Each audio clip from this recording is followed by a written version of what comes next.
खबरों की शुरुआत इस वक्त की बड़ी खबर से आपको बता दें कि दिल्ली में एमपी कांग्रेस की बड़ी बैठक खत्म हो गई है। मध्य प्रदेश कांग्रेस की दिल्ली में बैठक के बाद राहुल गांधी का बयान, मध्य प्रदेश में कांग्रेस पार्टी इस बार 150 सीटें जीतेगी। आलाकमान ने नेताओं को एकजुटता का संदेश दिया। मल्लिकार्जुन खड़गे, राहुल गांधी, केसी वेणुगोपाल के साथ ये बैठक हुई है। विधानसभा चुनाव को लेकर दिए गए निर्देश, एकजुट होकर चुनाव लड़ने के आलाकमान ने निर्देश दिए हैं। कर्नाटक की तर्ज पर एमपी में भ्रष्टाचार के मुद्दे पर चुनाव लड़ने पर बनी सहमति। 12 जून को प्रियंका गांधी के दौरे को ऐतिहासिक बनाने के निर्देश। राहुल गांधी ने एमपी के नेताओं को टारगेट दिया है, 150 सीटें जीतने का लक्ष्य रखा गया है।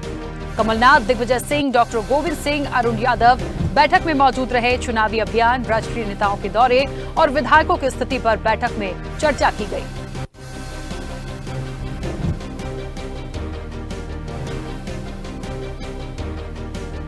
अभी हमारा डिस्कशन हुआ, लंबा चौड़ा डिस्कशन हुआ और हमारी इंटरनल असेसमेंट है कि 136 मिली कर्नाटक में। हमारा इंटरनल असेसमेंट है कि हमें एमपी में 150 मिलने जा रही है। तो कर्नाटक में जो किया उसको हम रिपीट करने जा रहे हैं। Thank you. तो दिल्ली में एमपी कांग्रेस की बड़ी बैठक हुई है। आपको बता दें कि राहुल गांधी, केसी वेणुगोपाल के साथ ये बैठक हुई। एमपी कांग्रेस की दिल्ली में बैठक के बाद राहुल गांधी का बयान सामने आया और उन्होंने कहा है कि 150 सीटें मध्य प्रदेश के चुनाव में कांग्रेस को जीतना है, ये टारगेट दिया गया है। और जिस तरीके से 12 जून को कहा जा रहा है कि प्रियंका गांधी का जो दौरा होगा उसे भी ऐतिहासिक बनाने की बात की गई है। कर्नाटक की तर्ज पर भ्रष्टाचार के मुद्दे को लेकर बात की गई है कि मध्य प्रदेश में भी इस पूरे मुद्दे को लेकर कहीं ना कहीं मैदान में उतरना है। चलिए, और इस वक्त आपको बता दें कि हमारे साथ कांग्रेस विधायक कुणाल चौधरी जुड़ गए। कुणाल जी, सबसे पहले तो बहुत स्वागत स्वदेश न्यूज के साथ जुड़ने के लिए। और काफी तैयारियां लग रही हैं, मुझे लग रहा है कर्नाटक के बाद बहुत एक कॉन्फिडेंस कांग्रेस में देखने को मिला है। और ये जो तैयारियां हो रही है, जो बड़ी बैठक हुई है, और कुछ क्या खास रहा और क्या भ्रष्टाचार के अलावा कोई बड़ा मुद्दा जिसमें बीजेपी को चुनौती दे पाए?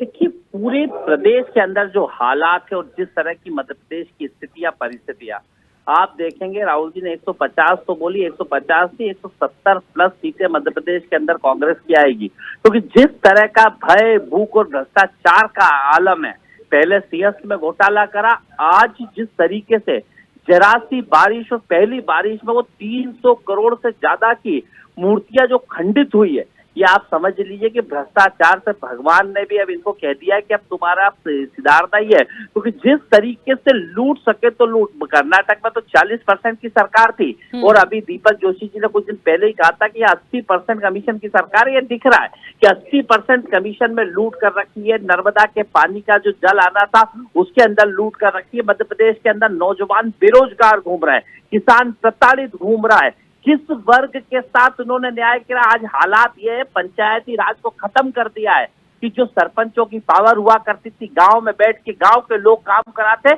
आज हालत खत्म हो चुकी है। चंद चुनिंदा उद्योगपतियों की जेब में सरकार है। जो बिल गरीबों का 100 रुपए कांग्रेस के समय आता था, वो आज हजार रुपए से ज्यादा बिल हो गया। जो मुख्यमंत्री कहता है 200 से ज्यादा नहीं आए तो भरना मत में जोड़ जाऊंगा, उसके उनके एमपीबी के लोग डकैतों की तरह आके बाइकें उठा के लेके जाने का काम कर रहे हैं। वो मुख्यमंत्री जो 2100 रुपए कुंटल मिट्टी खरीदने की बात करता था, आज गेहूं के पैसे 2-2 महीने हो गए देने का काम नहीं करा है। किसान की हालात ये, ना यूरिया मिली, ना डीएपी मिली। बड़े बड़े भाषण दिए कि मुआवजा दिया, एक किसान के खाते में मुआवजा नहीं आया।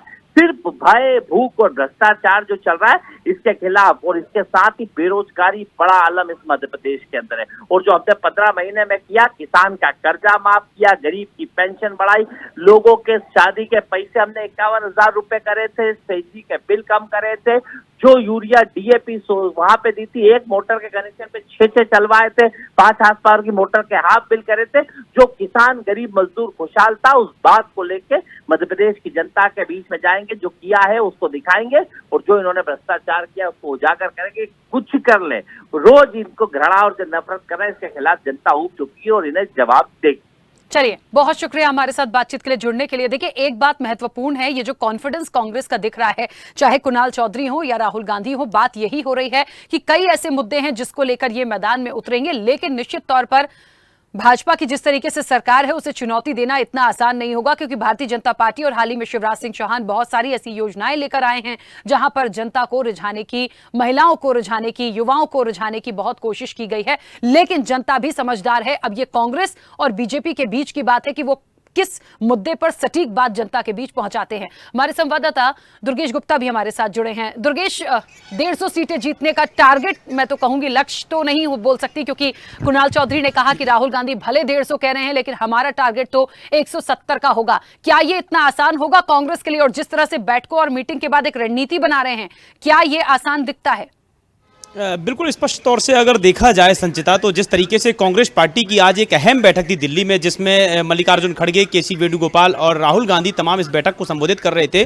और इस बैठक में तमाम नेताओं के साथ में राहुल गांधी बैठक कर रहे थे, रणनीति बना रहे थे कि अब आगामी जिस तरीके से कर्नाटक विधानसभा चुनाव में कांग्रेस पार्टी का एक शानदार प्रदर्शन रहा और प्रचंड जीत मिलने के बाद में जिस तरीके से कांग्रेस पार्टी की अब अन्य राज्यों में विधानसभा चुनाव में किस तरह से तैयारी करनी है, इसको लेकर रणनीति बनाई गई है। उसके ठीक बाद राहुल गांधी का बयान निकलकर सामने आता है कि मध्य प्रदेश में अब 150 सीटों के टारगेट के साथ में विधानसभा चुनाव की तैयारी करें नेता, और यहां के जो कार्यकर्ता हैं वे पूरे उमंग और उत्साह के साथ में कांग्रेस पार्टी को जिताने की तैयारी करें। वहीं अगर हम बात करें, जिस तरीके से आपने जिक्र किया कि क्या मध्य प्रदेश में इतना आसान होगा भारतीय जनता पार्टी से जीतना और भारतीय जनता पार्टी को हराना, क्या यह वाकई एक बड़ा सवाल है? क्योंकि जिस तरीके से भारतीय जनता पार्टी कर्नाटक चुनाव के बाद में कहीं ना कहीं भारतीय जनता पार्टी अब अलर्ट मोड पर है और तमाम जिस तरीके से कई रणनीति हैं, कई मुद्दे हैं जिनके साथ में भारतीय जनता पार्टी यहां पर बैठकें कर रही है तमाम वर्गों के साथ में, चाहे महिला वर्ग हो या ओबीसी वर्ग हो या अन्य समुदाय के वर्ग हो, सभी समुदायों के साथ में अलग अलग बैठकें कर रही हैं। और जो शीर्ष नेतृत्व है मध्य प्रदेश का, वह तमाम जिलों में जाकर, अपनी विधानसभाओं में जाकर कार्यकर्ताओं से एकजुट रहने की और कार्यकर्ताओं को एनर्जेटिक बने रहने के लिए प्रेरित कर रहा है, ताकि भारतीय जनता पार्टी को यहां 2023 विधानसभा चुनाव में यहां पर जीत मिले। और इसी के साथ साथ में कहीं ना कहीं जिस तरीके से भारतीय जनता पार्टी में और अन्य योजनाओं को लेकर भी, चाहे वह केंद्र की योजनाएं हों चाहे स्टेट की योजनाएं हों, इन योजनाओं के साथ में भारतीय जनता पार्टी यहां पर मध्य प्रदेश में बैठकें कर रही है और जनता तक यह इन योजनाओं को पहुंचाने के लिए कि किस तरीके से जनता को भारतीय जनता पार्टी की केंद्र और राज्य की योजनाओं का फायदा मिला है, उन योजनाओं को पहुंचाने का काम कर रही है, ताकि इन सभी योजनाओं का लाभ भारतीय जनता पार्टी को 2023 विधानसभा चुनाव में एक वोटर के रूप में मिल सके। जी बिल्कुल दुर्गेश, महत्वपूर्ण बात यह भी है कि राहुल गांधी ने जिस तरीके से कहा है कि एक साथ मिलकर, एकजुटता के साथ 150 सीटें जीतने का लक्ष्य है, मिलकर काम करना है, भ्रष्टाचार के मुद्दे को सामने लाना है, ये तो मुद्दे की बात हो गई। लेकिन ये बात जो बार बार एक साथ मिलकर, एकजुट होकर की बात हो रही है, लग रहा है मध्य प्रदेश में कि कांग्रेस में अभी वो स्थिति है कि ये एकजुटता में दिखेंगे। कुछ दिनों से हाल ही की बैठक और मंथन के बाद लगा, लेकिन जब जब इलेक्शन नजदीक आते हैं तो आपने देखा है कि सिर फटौल बहुत ज्यादा होती है। संचिता, जिस तरीके से आपने जिक्र किया तो इसके भी बयान कई बार निकलकर सामने आ चुके हैं। जिस तरीके से दिग्विजय सिंह अभी कुछ दिनों पहले ही कार्यकर्ताओं को यह बयान देते हुए नजर आए कि कांग्रेस पार्टी और कार्यकर्ता किस तरीके से काम करना है, कांग्रेस पार्टी को भाड़ में जाने दो, इस बयान को लेकर भी जो मौजूदा सरकार यानी भारतीय जनता पार्टी ने काफ़ी इसको लेकर, इस बयानबाजी को लेकर काफ़ी भुनाया और प्रदेश की जनता तक ये मैसेज पहुँचाने की कोशिश की भारतीय जनता पार्टी में कि कांग्रेस पार्टी में आज भी एकजुटता नहीं है और कांग्रेस पार्टी में आज भी राजाशाही और सेठशाही है। राजाशाही यानी दिग्विजय सिंह को लेकर तंज कसा है और सेठशाही यानी कमलनाथ को लेकर तंज कसा है।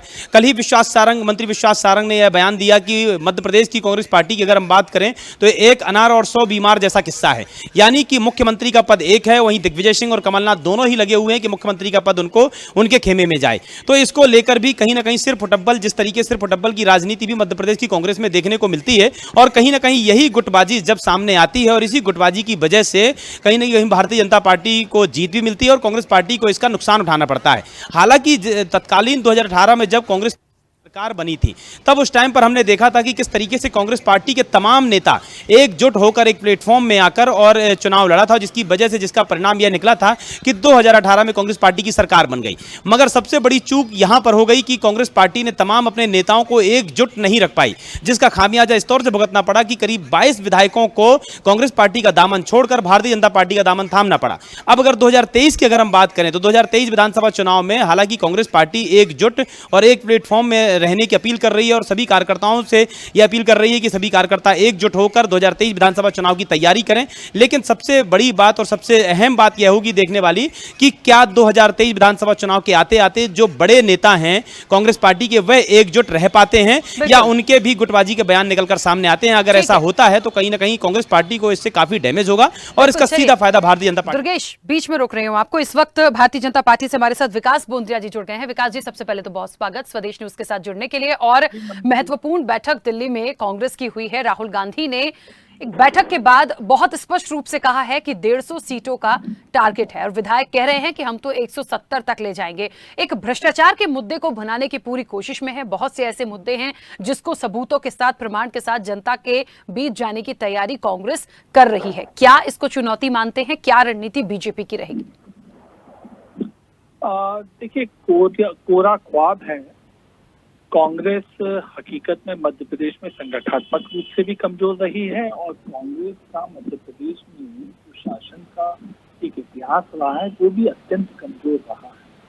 अगर ये भ्रष्टाचार की बात करते हैं तो इनको बताना पड़ेगा कि 93 से लेकर 2003 तक जो दूसरे तरीके की सरकार है उसमें क्यों मध्य प्रदेश अंधेरे में रहा, सड़कों की जगह गड्ढों में रहा, लोग सड़क से कम खेत की पगडंडियों से ज्यादा चलना पसंद करते थे और बहुत सभी हालात हैं। देखिए, आर्थिक में आप देखेंगे तो सिंचाई का तगबा क्या था, इंडस्ट्री की हड़ताल, पोल्यूशन थी, स्कूली शिक्षा के हाल एकदम गए गुजरे थे, सरकारी सेवकों को और संविदा नियुक्त व्यक्तियों को तनख्वाह देने के पैसे सरकार में नहीं थे, ओवर ड्राफ्टिंग तब इतनी ज्यादा हो गई थी कि बैंक्स ने उसे बैन कर दिया था।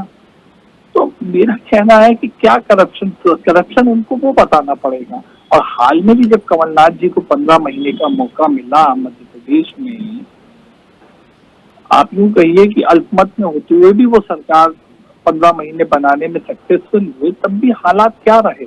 उनके ऊपर इल्जाम वही लगा कि वल्लभ भवन में केवल ट्रांसफर किए जाते थे और पैसे वसूले जाते थे। एक एक दिन में एक एक अधिकारी के 2-2, 3-3 मर्तबा ट्रांसफर ऑर्डर निकलते थे। तो मुझे लगता है कि जनता इन सब चीजों को समझती है। जनता इस बात को समझती है कि कैसे कांग्रेस ने संबल योजना पे रोक लगाई थी, कैसे उन्होंने ख्वाब दिखाए और चलती हुई कन्यादान योजना को भी रोक सा दिया था, उसमें भी किसी को कोई लाभ नहीं पहुंचाया। कांग्रेस के पास में अतीत भी नहीं है और कोई योजना भी नहीं है और संगठन भी नहीं है। यहाँ तक यही कांग्रेस के नेता कहते हैं ना कि हम में आपस में फुटअव्वल है, हम आपस में गुटों में बटे हुए हैं, हमारा संगठन कमजोर है। आप उस बात को भी तो नजर दीजिए।